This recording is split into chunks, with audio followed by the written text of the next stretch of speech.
I never expected a simple coffee shop encounter to change two lives forever. As I watched him struggle with his daughter's math homework, frustration etched across his tired face, I had no idea that offering help would lead to the most profound connection I've ever experienced.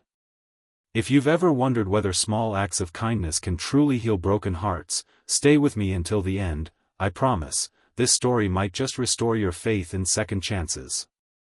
Before I dive deeper, if this resonates with you so far, please consider hitting that like button and subscribing to the channel. Your support means everything, and there are so many more stories like this one I'm eager to share with this amazing community. It was a rainy Tuesday afternoon when I first noticed them, a man in his mid-30s with dark circles under his eyes and a little girl about 8 years old with unruly curls cascading down her back. They occupied the corner table at Riverside Café, where I'd been working on my laptop for the past hour. The café was my sanctuary, a place where I could escape the monotony of my apartment and the echoing silence that had become my constant companion since moving to this new city. The man's voice rose slightly as he explained a math problem for what seemed like the 10th time. "Emma, honey, you just need to carry the one, see?" His patience was wearing thin, not from anger but from what I recognized as bone-deep exhaustion. The little girl, Emma, pushed her worksheet away. "I can't do it, Daddy. I'm stupid at math." "You're not stupid," he insisted, running a hand through his disheveled hair. "You're brilliant. We're just both tired." Something about their dynamic tugged at my heart. Perhaps it was the way he spoke to his daughter with such tenderness despite his obvious fatigue, or maybe it was the familiar struggle of a parent trying to be everything at once. Before I could second-guess myself, I was standing beside their table. "I'm sorry to interrupt," I said, clutching my coffee mug like a shield. "I'm a third-grade teacher, and I couldn't help overhearing. Would you like some help with that math problem?" The man looked up, surprise and wariness battling in his eyes. "That's very kind, but we don't want to bother you."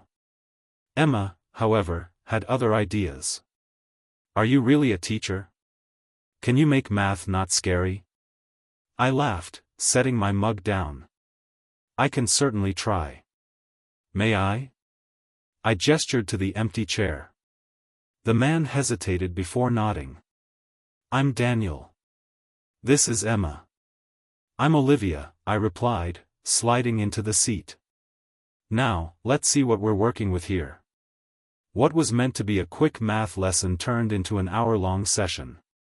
Emma proved to be a quick learner once we found the right approach. She was a visual thinker who needed to see problems illustrated rather than explained abstractly. By the time we finished, she was beaming with pride. "Dad! Dad! I did it," she exclaimed, showing Daniel her completed worksheet.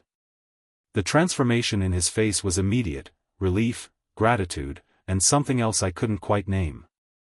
"Thank you," he said simply, but those two words carried the weight of 1,000 more. As I gathered my things to leave, Daniel cleared his throat. "We come here every Tuesday after Emma's dance class. If you're ever here again." He trailed off, seemingly embarrassed by his own suggestion. "I might be," I replied with a smile. "Tuesdays are my grading days."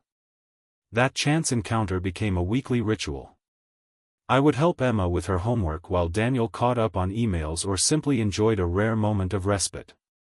Gradually, our conversations extended beyond math problems and spelling tests.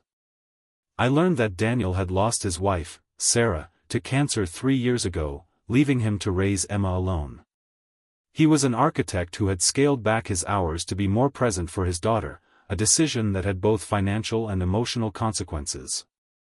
"Some days, I feel like I'm failing at everything," he confessed one afternoon while Emma was in the bathroom. "I'm not the mom she needs, and I'm not the architect I trained to be. I'm just surviving." "From what I can see, you're doing much more than surviving," I told him. "Emma is kind, resilient, and clearly adored. That doesn't happen by accident." The weeks turned into months, and our Tuesday meetings became the highlight of my week. Emma's academic confidence soared, and Daniel began to look less haunted. Sometimes, when Emma was engrossed in a book, Daniel and I would talk about everything and nothing, favorite movies, childhood memories, dreams deferred but not forgotten. I found myself sharing things I rarely discussed with anyone, my recent move following a broken engagement, my passion for teaching despite the challenges, my secret desire to write children's books someday. Daniel listened with an intensity that made me feel truly seen for the first time in years. It wasn't until a particularly cold December evening that our relationship shifted. Emma had fallen asleep against her father's shoulder, her math worksheet forgotten. "I should get her home," Daniel whispered, careful not to wake her. I nodded, helping him gather their belongings. Outside, snow had begun to fall, transforming the street into a winter wonderland. "Olivia," Daniel said as I turned to leave, "would you like to join us for dinner this Sunday?" "Emma's been asking, and well, I'd like that too." The vulnerability in his voice made my heart ache. "I'd love to," I replied, my breath forming clouds in the cold air. Sunday dinner became another tradition. I'd arrive with dessert or a bottle of wine, and the three of us would cook together, making a beautiful mess of Daniel's kitchen. Emma appointed herself my official assistant, proudly donning the child-sized apron I'd gifted her for Christmas. It was during one of these dinners, as we sat around the table laughing about Emma's dramatic retelling of a playground incident, that I caught Daniel watching me with an expression that made my breath catch. It was a look of wonder, as if he couldn't quite believe I was there. Later, after Emma had gone to bed, we sat on his porch swing, wrapped in blankets against the February chill. "I never thought I'd feel this way again," he said quietly, his eyes fixed on the starlit sky. "After Sarah died, I was certain that part of me was gone forever. I focused entirely on Emma, on making sure she felt secure and loved. I didn't allow myself to consider that I might need more than just being her dad." I remained silent, giving him space to continue. "The first time you sat at our table in the café, something shifted. It was subtle, just a moment of ease in a day typically filled with struggle. But then you kept showing up, and those moments multiplied." He turned to face me. "You brought color back into our lives, Olivia. Into my life." Tears pricked at my eyes. "Daniel. I'm not asking for anything," he hurried to add. "I know this is complicated. There's Emma to consider, and your life, and 1,000 other factors. I just needed you to know that you've helped heal something in me I thought was broken beyond repair." In that moment, I realized that I had been healing too. The disappointment and self-doubt that had followed me to this new city had gradually faded in the warmth of Tuesday afternoons and Sunday dinners. When I moved here, I confessed, I was running away from pain. My fiancé had decided, 3 months before our wedding, that he wasn't ready for forever. I felt like a failure, like there must be something fundamentally unlovable about me. Daniel reached for my hand, his touch gentle but grounding. "But being with you and Emma, it's reminded me of who I am beyond that rejection. You've both helped me heal too." The conversation that followed was the most honest I'd ever had. We talked about fears and hopes, about the complexity of building something new when the past still held such power. We discussed Emma and how any change in our relationship would affect her. We acknowledged that there were no guarantees, only possibilities. As dawn broke over the horizon, we had reached no definitive conclusions, but something profound had shifted. The future, which had once seemed like a lonely road stretching endlessly before me, now held the promise of companionship. The following months brought challenges we hadn't anticipated. Emma went through a period of testing boundaries, afraid perhaps that I might replace her mother's memory. Daniel's ex-in-laws expressed concern about my growing role in their granddaughter's life. My school announced potential layoffs, throwing my professional future into uncertainty. But through it all, we talked. We listened. We adjusted and readjusted, always keeping Emma's well-being at the center of every decision. The breakthrough came unexpectedly, on the anniversary of Sarah's death. Daniel and Emma had their tradition of visiting her grave, bringing her favorite sunflowers and sharing stories about their year. I had deliberately stayed away, giving them the space they needed for this sacred ritual. That evening, my doorbell rang. Emma stood there, holding a slightly wilted sunflower. "Dad's in the car," she said, her voice small but determined. "We want you to come back with us." Confused, I grabbed my coat and followed her to where Daniel waited. "Emma has something she wants to show you," he explained as we drove back to the cemetery. At Sarah's grave, Emma placed me exactly where she wanted me to stand. Then, with solemn ceremony, she took my hand and placed it in her father's. "Mom," she said, addressing the headstone, "this is Olivia. She helps me with math and makes Dad laugh again. I think you'd like her." She paused, gathering courage. "I wanted you to know that we're okay. We still miss you every day, but we're not sad all the time anymore." Daniel's hand tightened around mine as tears streamed down his face. "Is it okay if she stays with us?" Emma continued. "Not to replace you, but because our hearts have room."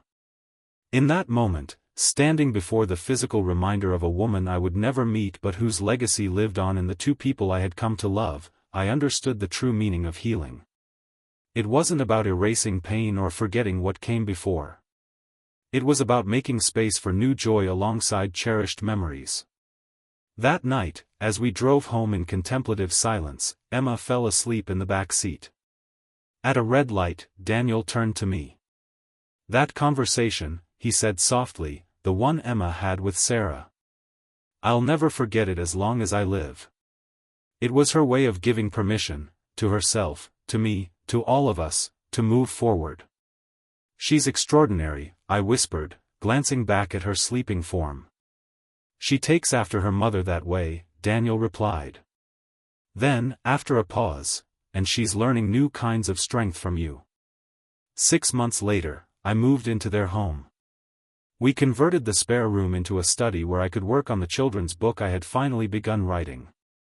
Emma helped decorate, insisting on string lights around the ceiling, because good ideas need sparkle, Olivia.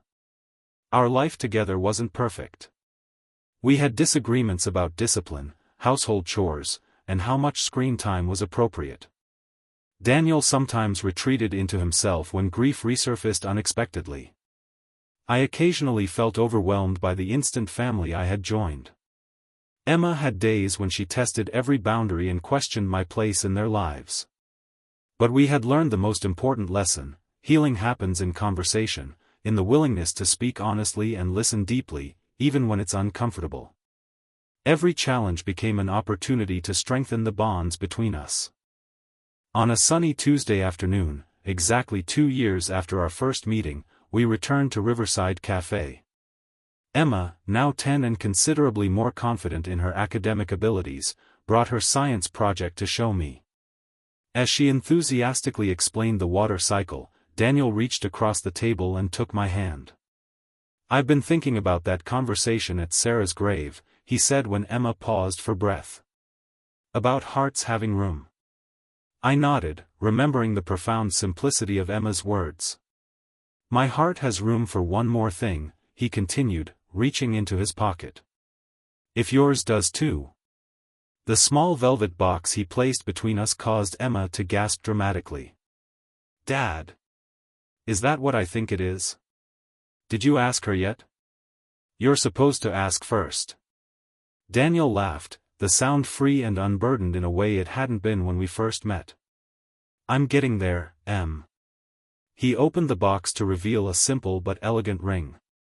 "Olivia, you walked into our lives when we were just surviving. You showed us how to live again, how to find joy in small moments and courage in big challenges.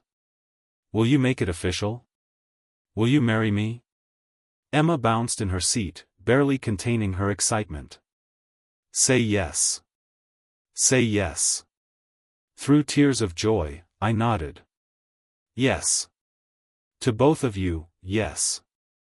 As Daniel slipped the ring onto my finger, I marveled at how a single conversation, an offer to help with homework on a rainy afternoon, had set in motion a journey of healing none of us could have anticipated. Life doesn't always give us what we expect. Sometimes it takes away people we can't imagine living without. Sometimes it leads us to cities where we know no one.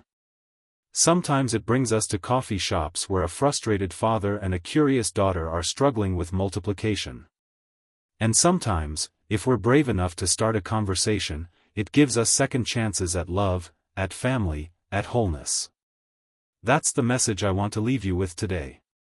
Healing rarely happens in isolation. It occurs in the spaces between people, in offered help, in shared laughter, in honest conversations, and in the courage to remain open to possibility even after heartbreak. The most profound healing in my life began with 5 simple words: "Would you like some help?" I'll never forget that conversation or the extraordinary journey it began. If you've stayed with me until the end of this story, thank you. Perhaps there's a conversation waiting for you too, one that might change everything. All it takes is the courage to begin.